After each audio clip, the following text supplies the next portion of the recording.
Es un convertidor aislado. No es directo, ¿por qué? Porque la polaridad de del transformador es tal que cuando se cierra el transistor, se bloquea el diodo S2. Al cerrar el transistor, esta polaridad positiva se traslada acá, este es un negativo, el diodo S2 queda con polarización inversa. Queda con polarización. Entonces, en ese momento, la fuente está cargando al transformador. Esa es la razón por la cual entonces este transformador tiene que tener una inductancia de magnetización de un determinado valor suficiente para almacenar la energía requerida por la carga. O sea que este transformador desempeña una doble función. Funciona como inductor en la primera parte del ciclo. Entonces, él almacena la energía en la inductancia. ¿Sí? Cuando el transistor se abre, entonces en ese momento cambia esta polaridad por la ley de Lenz. El diodo se polariza en directo, y entonces se transfiere la energía a la carga. Igual que en el transformador, que en el convertidor indirecto. Primero se carga el inductor, lo tenemos acá, después la energía que tiene el inductor se libera para alimentar la carga. Muy bien. El inconveniente que tiene este convertidor es que el transformador trabaja solamente en el cuadrante 1.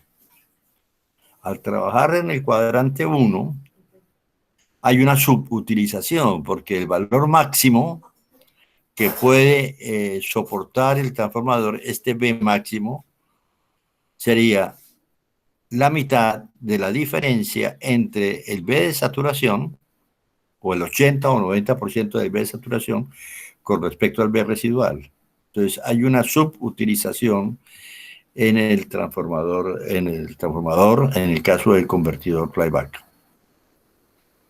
Ok, este es de los tipos de convertidores que llamamos single-ended porque la potencia se inyecta solamente por el punto de polaridad.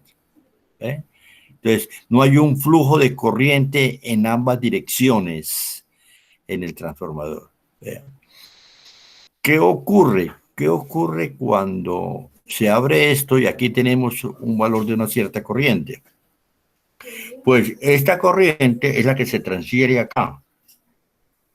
Entonces no hay problema, pero el problema es que en el modelo circuital del transformador tenemos unas inductancias de dispersión. Entonces, esa inductancia de dispersión tiene una corriente que no se puede disipar, no se puede transferir. Entonces, donde no se haga algo sobre el transistor, aquí se va a generar un voltaje alto.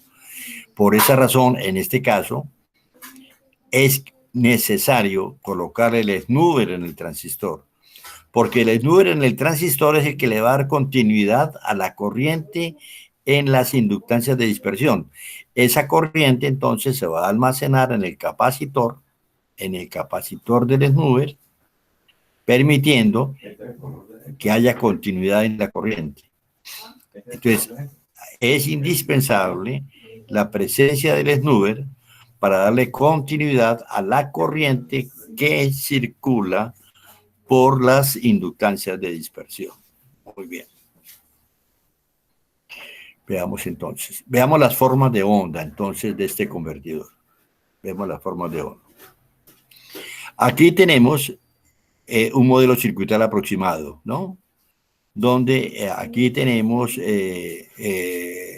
la inductancia de magnetización. No aparece esa inductancia de dispersión que estará ubicada aquí. Y para la continuidad en esta corriente de la inductancia de dispersión es que se requiere el snoozer, que es básicamente un capacitor, para que esa corriente entonces en ese momento dado vaya a cargar el capacitor. Entonces, la corriente en el primario, estamos dibujando aquí la corriente en el primario, cuando se cierra DT, venimos de un ciclo anterior, entonces al cerrar DT, la corriente crece. ¿Por qué? Porque estamos aplicándole un voltaje a esta inductancia, un B1. B1 es igual a L mu por la derivada de I mu con respecto al tiempo. Entonces, viene un crecimiento de la corriente. ¿Ok? Ok. En D veces T, el transistor se abre. ¿Qué pasa con esta corriente que está aquí? Esta corriente que está aquí se transfiere al secundario. Entonces, esa corriente es la que aparece aquí. Esta corriente, la corriente que se transfiere al secundario, aparece acá. Y entonces hay una continuidad aquí en I mu, a pesar de que está abierto el transistor, porque lo permite el secundario. Entonces, la corriente la corriente IP se abre, porque la corriente IP es la corriente que pasa por el transistor. Cuando se abre el transistor desaparece, pero I mu tiene que ser continua. Donde no hubiera continuidad en la corriente de magnetización, pues hay un sobrevoltaje. Entonces, esta I mu que aparece aquí, es el reflejo de la corriente secundaria. En este momento, esta energía se está transfiriendo. Al estar transfiriéndose la energía, la corriente comienza a decaer. O sea, aquí se carga y aquí se descarga. Entonces, tenemos que la corriente de magnetización es una corriente continua, en el sentido de que no hay discontinuidades, siempre existe esa corriente, no se interrumpe. El voltaje en el primario, al cerrar el transistor aparece B1, ¿sí? Cuando abre el transistor, cierra el diodo, entonces el voltaje que aparece en el primario es el voltaje del secundario referido al primario. ¿Cuál sería el voltaje? Si estamos considerando ideal el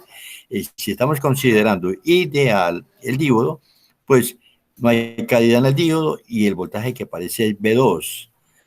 Reflejado al primario sería N veces B2, ¿sí?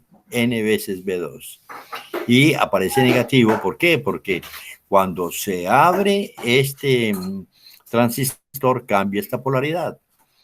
Esto que era un más va a aparecer ahora aquí un menos, aquí va a ser un menos y aquí va a ser un más. Ok, que el voltaje B2 aparece aquí como más menos B2. Entonces, esta va a ser la forma de onda que aparece en el primario del transformador. Muy bien. Entonces aquí hay unas preguntas. Dice, ¿qué ocurre con la corriente magnetizante del transformador al apagar Q? ¿Sí? Pues esa corriente magnetizante, esa respuesta sería la corriente magnetizante del transformador. La vemos acá. Esa corriente magnetizante.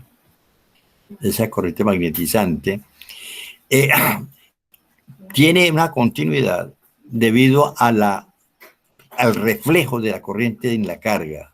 O sea, ahora, en este momento, esa corriente magnetizante es la corriente que está en la carga. ¿Sí? Aquí está circulando I mu, que va a ser la corriente de la carga, si ignoramos la componente que ocurre en el capacitor. Entonces, pero lo que no hay continuidad es sino aquí el modelo no refleja exactamente la presencia de la inductancia de dispersión. Entonces, esta corriente que está aquí, que no puede desaparecer súbitamente, tiene que darle una continuidad a través del capacitor del Snubber.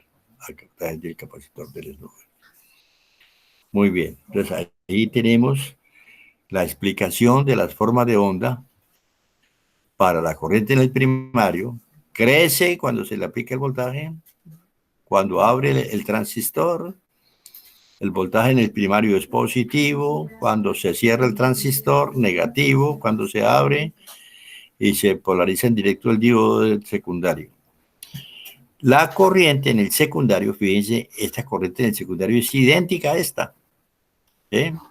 Y esta es I mu, o sea, la corriente en el secundario es la corriente que se transfiere de la corriente de magnetización. De ahí la importancia de la inductancia de magnetización, porque esta corriente, que es la corriente de carga, responde a un valor particular, un valor específico de esa inductancia de magnetización. O sea, que el diseño, este transformador de los convertidores flyback es un diseño específico, particular, por el doble papel, por el doble papel que juega el doble papel que juega el transformador. Juega un papel como inductor, cuando se cierra, juega el papel como inductor, y cuando se abre el transistor, desempeña el papel como transformador. Él tiene una dualidad en sus funciones. Inductor al cerrar el transistor y transformador al abrir el transistor. Muy bien. La mayor parte de las veces este convertidor funciona en modo discontinuo. Entonces, nos interesa conocer la condición de operación crítica. La condición de operación crítica, ¿sí? Recordemos que, a ver, la condición de operación crítica, lo que nosotros llamamos el concepto de inductancia crítica, está relacionado ¿con qué? Está relacionado con la corriente en la carga, ¿ok?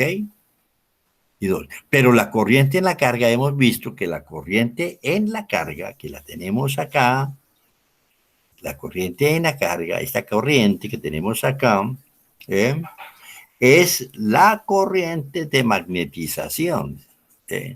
La corriente de magnetización es la corriente de la carga cuando se abre el transistor, claro, reflejada al secundario, corriente reflejada al secundario. Entonces, por eso nos interesa conocer esa condición de inductancia crítica. Entonces, cuando se cierra el transistor, se crece la corriente hasta un cierto valor de IP. Cuando se abre el transistor, entonces aparece esta corriente de magnetización acá. La corriente de magnetización aparece en el secundario. Y como es el concepto de inductancia crítica, entonces desaparece aquí. ¿Qué significa esto? ¿Cuál es este comportamiento? ¿Quién rige este comportamiento? Este comportamiento lo rige la inductancia de magnetización.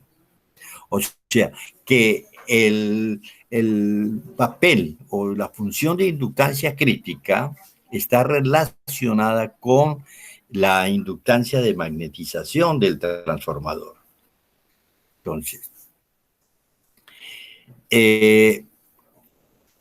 ¿cómo es la relación que hay entre el voltaje de salida y el voltaje de entrada? Bueno, nosotros consideramos acá que aquí, no se les olvide, este es un diagrama de conexiones, y entonces, pero en el modelo circuital aquí aparece la inductancia de magnetización. O sea que en el primario, este es el transformador ideal.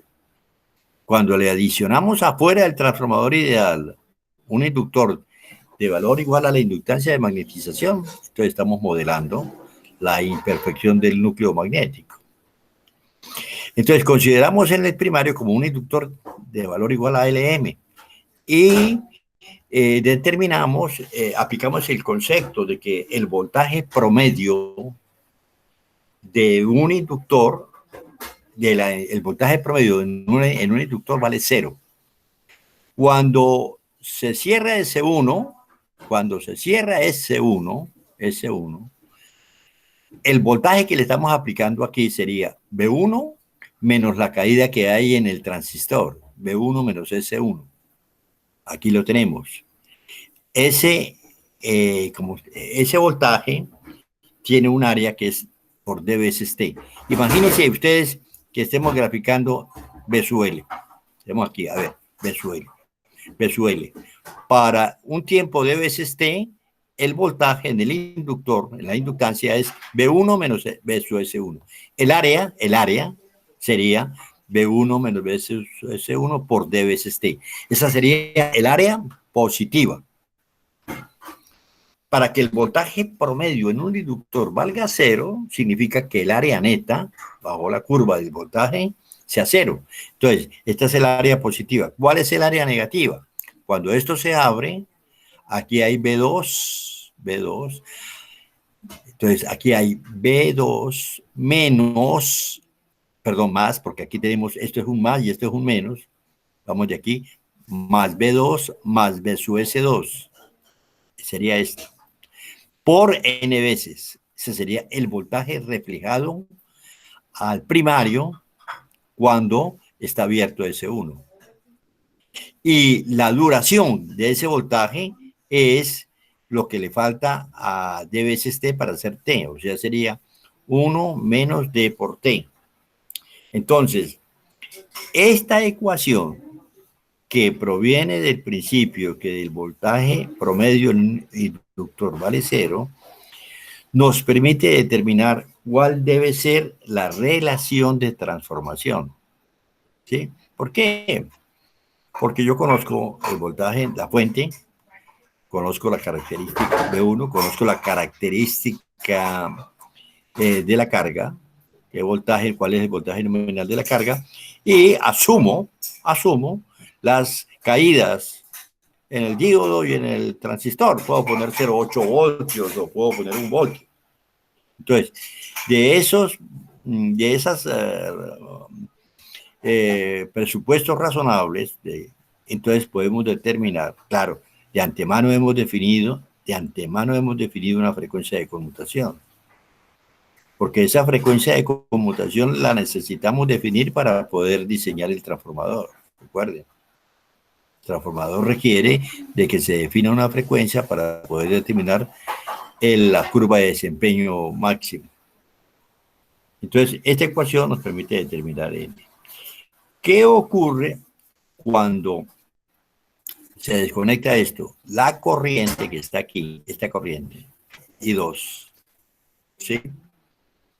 Que está aquí, esta corriente, I2, decae linealmente. Es un modelo lineal, ¿sí? I2. ¿Cómo determinaríamos la ecuación de esta corriente? Es la pregunta.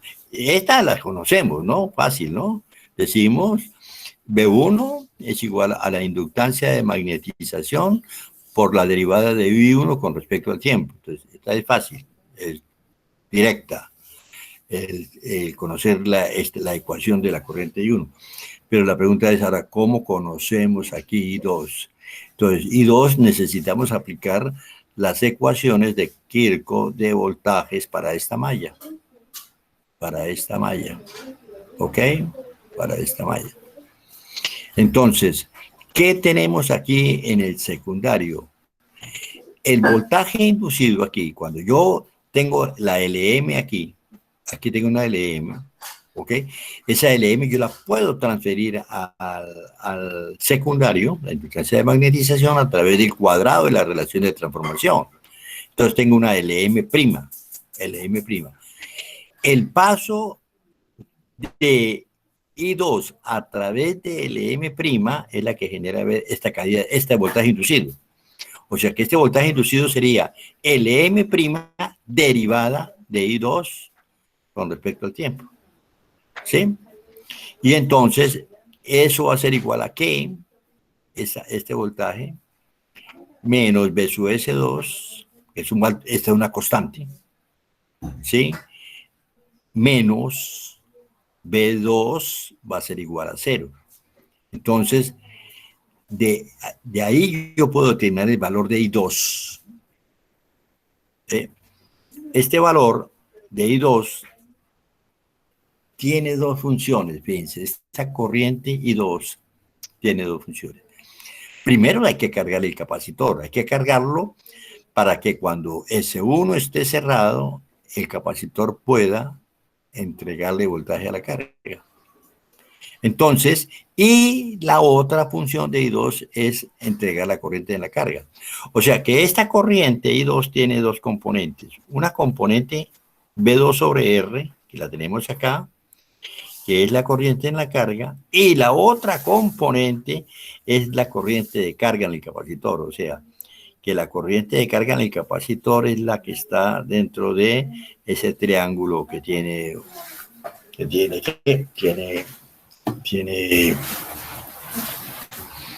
está sombreado. Entonces, el área bajo la curva de la corriente, todo esta área aquí, es el área, es la carga que la corriente I2 le entrega al capacitor. Esa es la carga. Entonces, esa carga delta de Q que le entrega sirve para qué? Para incrementar el voltaje en el capacitor, pero como el capacitor está en paralelo con la carga, pues será C por delta de V2. ¿Sí? Entonces, como conocemos el delta de V2, o lo asumimos, porque decimos que se requiere de un cierto rizado de voltaje, entonces conocemos estos valores y pico, el V2R, tendríamos que determinar cuál es el valor de TA, en qué momento la corriente desciende hasta el valor igual de la corriente en la carga. Esto es un problema de geometría elemental. Conociendo TA, nosotros podemos conocer delta de Q, porque a todo esto lo podemos conocer, conocemos CN y conocemos IP. Conociendo delta de Q, podemos conocer el C. O sea que esta ecuación 525 nos sirve para determinar cuál es el valor de la capacitancia que se debe conectar para que ¿qué? El convertidor flyback trabaje en condición de inductancia crítica. Muy bien. Ahora vamos a hablar de los modelos. Aquí tenemos los diferentes modelos. ¿Ve? Aquí aparece la bidióxido. Esto que se está dibujando acá son los diodos parásitos del MOSFET. Ese no es un diodo porque no necesitamos aquí no necesitamos bidireccionalidad. Entonces, esto que aparece en el modelo es lo que corresponde al diodo parásito del MOSFET. Bueno, ahora vamos a iniciar el estudio con el análisis de comportamiento dinámico. La estructura, la topología de los convertidores CDCD. ¿Qué tenemos aquí? Un convertidor directo reductor. Y aquí lo que tenemos es el convertidor flyback. Estas topologías presentan un comportamiento estable desde el punto de vista dinámico, ¿no? Total que, y eso se verifica de la siguiente manera, ¿no? Cuando aquí tenemos, este es el comportamiento dinámico del convertidor directo reductor y el convertidor flyback en condiciones de lazo abierto, sin ningún tipo de control. Sin ningún tipo de control. Cuando estamos acá y incrementamos el voltaje, él hace una respuesta de segundo orden, pero él se estabiliza rápidamente, sin ninguna acción externa, sin ningún lazo de realimentación, él retoma la nueva condición. Para los tres tipos, hay tres tipos de prueba que se le hace. Cuando se cambia la función de switcheo, a una relación de trabajo del 60%. ¿Eh? El segundo es cuando se sobrepone a la fuente un escalón de 5 voltios. O sea, cuando la fuente de voltaje, la fuente que alimenta el convertidor, se incrementa súbitamente en 5 voltios. Y la tercera prueba que se hace es cuando se reduce la resistencia de la carga en 25%. Y se ve que el convertidor reacciona como un sistema de segundo orden porque tenemos LCs, un sistema de segundo orden. La ecuación de la función de transferencia es una ecuación que se obtiene de ecuaciones de segundo orden y que ellas retoman una vez que pasa eh, la alteración del voltaje o de la carga, ellas retoman nuevamente su condición normal. ¿Sí? O sea, esto indica que de por sí estas estructuras, estas topologías, son topologías muy estables. Son topologías que ante cambios súbitos o cambios en la carga, el sistema no se va a salir no va a perder la estabilidad. Entonces, el modelo que se utiliza para los convertidores de CDC es lo que se conoce como el modelo de switcheo rápido. ¿Qué significa el switcheo rápido? En un circuito, como en un convertidor, tenemos dos tipos de dinámicas. La dinámica que da el circuito propia del comportamiento de carga y descarga de capacitores y de carga y descarga de inductores. Esa es la dinámica circuital propia. Y hay otra dinámica, la dinámica que se origina en la conmutación del interruptor. ¿Sí?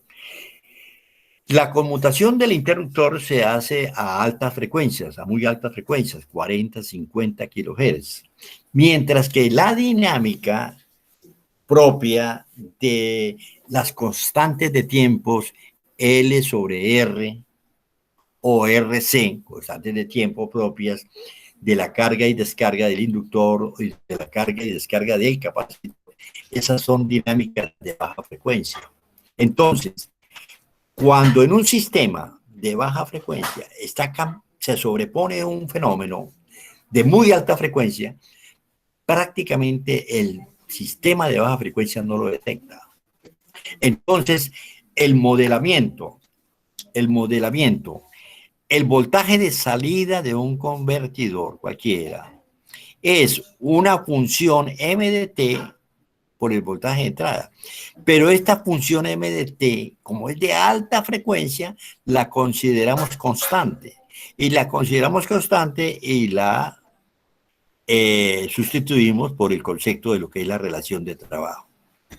O sea, que el concepto del modelamiento del switcheo rápido significa es que la variación de alta frecuencia prácticamente no afecta el comportamiento de la baja frecuencia que se genera debido a la dinámica de los parámetros propios del sistema. Ese es eso. Entonces, en esta D, o sea, estamos ignorando cualquier cambio que produzca la alta frecuencia porque es tan rápido que no afecta esa dinámica de baja frecuencia. Entonces, aquí vamos a mirar, porque de aquí vamos a dejar una tarea, un problema, que va a ser el 30% del segundo examen, del segundo previo. El segundo previo, 30%, ya van a comenzar a trabajarlo para que me lo entreguen el día del examen. Entonces, que es estudiar el control en modo voltaje. El control en modo voltaje ya sabemos, para un convertidor reductor, convertidor reductor tenemos los bloques que nos caracterizan el control, Ingeniero, la qué salida de pena. control del convertidor reductor. ¿Toca entregarlo como trabajo? Sí. ¿Cómo sería? No, ese día lo tienen ustedes guardado y ese día en el examen me lo entregan. ¿Ok? ¿Se entiende? Listo, perfecto. ¿En qué Aló. consiste? Ya lo vamos a decir, ya vamos a decir exactamente. Entonces, la idea es que aquí hay un problema resuelto que ejemplifica el control en modo voltaje, de un convertidor reductor. Este es el diseño del control en modo voltaje de un convertidor reductor. Entonces, la tarea consiste en que aquí está, el problema está resuelto teóricamente. ¿Ok? Se establecen las ecuaciones, las diferentes ecuaciones, con esas ecuaciones establecemos la función de transferencia. ¿Ok? El trabajo consiste en ORCAD o en Simulink, la condición que aparece ahí. Pero vamos a simular solamente, ¿por qué? Porque aquí tenemos unas condiciones de que la fuente varía entre 15 y 20 voltios. Y la carga varía entre 100 y 500 vatios. La carga varía entre esos dos. Entonces, vamos a simular las condiciones de más exigentes. ¿Cuáles serían más exigentes? Mínimo voltaje y máxima corriente. O sea, 1015 voltios y 500 vatios. Y la otra condición extrema sería máximo voltaje y mínima corriente. Entonces, vamos a simular esas dos condiciones. Pero previamente, ustedes tienen que haber desarrollado los valores de estas resistencias, ¿sí?, que determinan el proceso de realimentación, cuánto valen estas resistencias, ¿sí?, porque estas aparecen en la función de transferencia. Entonces, la idea, el problema es en simular lo que aquí se resuelve de manera teórica, para verificar exactamente. Entonces, el resultado de la simulación con lo que se desarrolla a nivel teórico. ¿Está claramente entendido? Tenemos tiempo. ¿Cuándo son los segundos parciales? ¿Los segundos previos cuándo son? La otra semana, ingeniero. ¿Aló? ¿Ya la otra semana? Entonces ya tienen que comenzar. No puede ser. ¿Cuándo comienzan? Yo, no, ya le llegaron a ustedes la programación de exámenes. Sí, señor, desde el 14 creo que empiezan. Otra semana. ¿Y cuándo asignaron para electrónica de potencia? ¿Qué día fijaron? Ya le digo, ingeniero.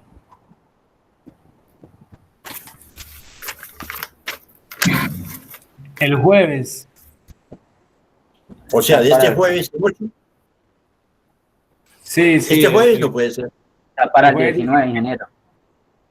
¿Cómo? ¿De este jueves? En 7 días. Para el 19. Sí. O sea, hoy es martes, miércoles, jueves. De este jueves en 7 días. ¿Ok? ¿Estamos? ¿19? Sí, señor. Bueno, muy bien. Entonces vamos a comenzar a trabajar en ese. Con eso damos por terminado la unidad de convertidores de CDC. ¿Ok? Entonces, comiencen a sentarse, comiencen a estudiar la solución de ese problema que está planteado ahí y me van preguntando cualquier duda que tengan. ¿Ok? Bueno, muy bien. Entonces dejamos por el día de hoy. Vamos a tratar de ver cómo resuelvo el problema del computador que le dio por fallar hoy y tiene una falla un poco atípica que no quiere arrancar. Muy bien. Nos veremos entonces. Ok. Nos veremos mañana. Nos veremos mañana. Ok. Hasta luego, ingeniero. Hasta luego, Hasta Jessica. Hasta luego, Hasta ingeniero. luego, ingeniero, muchas gracias. Hasta Hasta luego. luego, felicidades. Hasta luego, felicidades. Hasta luego, ingeniero. Hasta luego.